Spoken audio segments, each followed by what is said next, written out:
Now, the general weather around Alaska.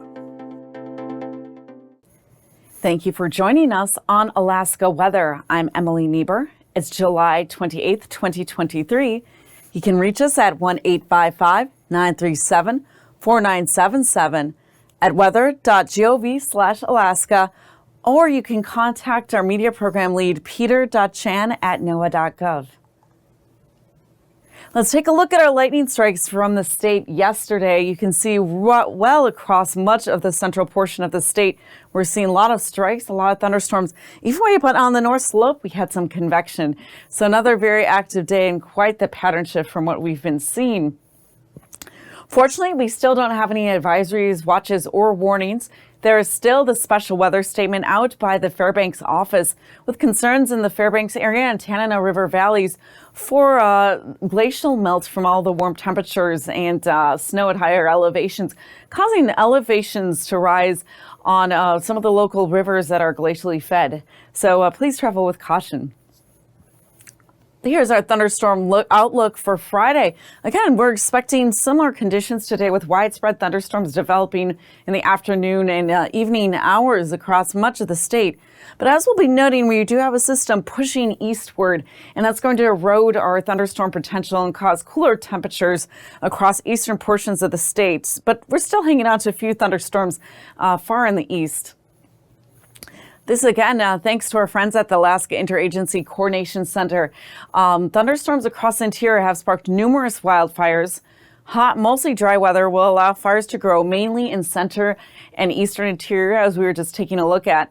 Fires in remote areas are allowed to burn, so expect more smoke, mainly in the Tanana and upper Yukon valleys. More thunderstorms and hot weather in eastern interior this week will lead to more ignitions, while existing fires will continue to burn.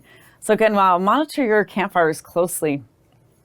Here is our outlook on Saturday for our concerns for how flammable grass might be, how dry it is. You can tell again in those interior areas, we have some highs and even some very highs. So again, be cautious in those areas.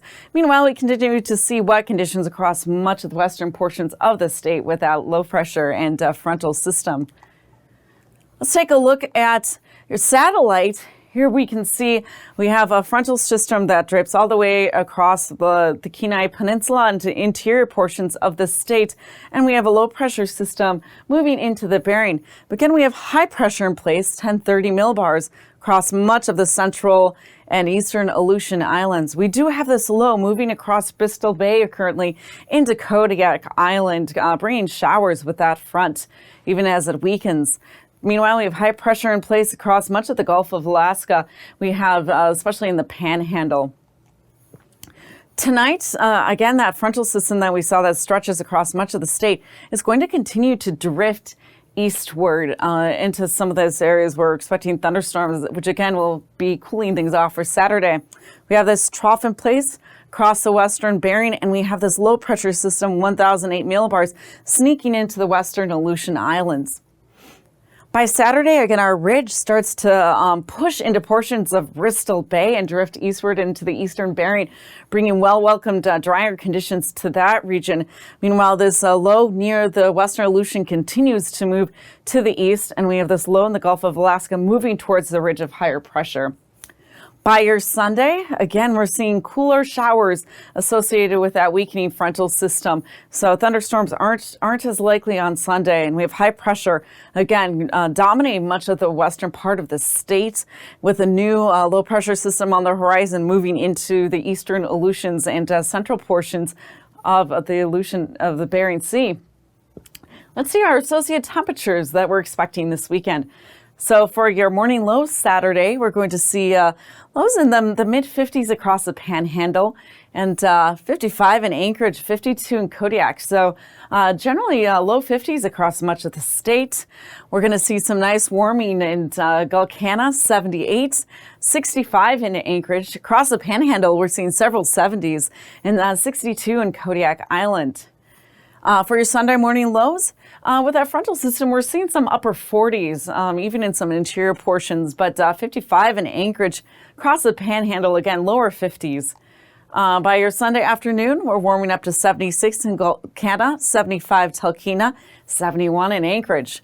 Across the Panhandle, again, a few 70s and some upper 60s.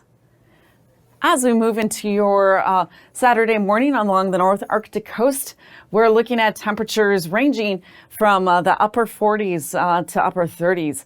Meanwhile, in the interior parts of the state, we're looking at 62 in Fairbanks.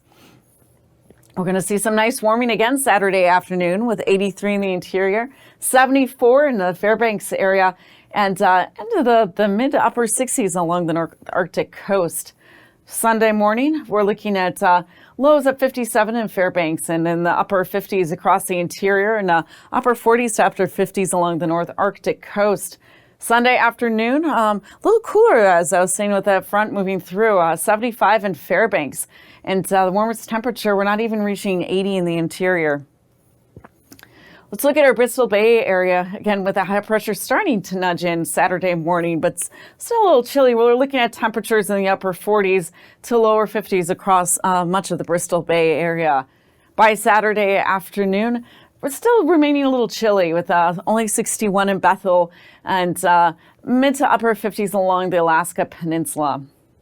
Sunday morning, we're looking at lows again in the upper 40s to lower 50s across much of the Bristol Bay and coastal areas especially. Sunday afternoon, though, we're going to see 66 in Bethel and 68 in interior portions of the Bristol Bay area. So some warming is expected.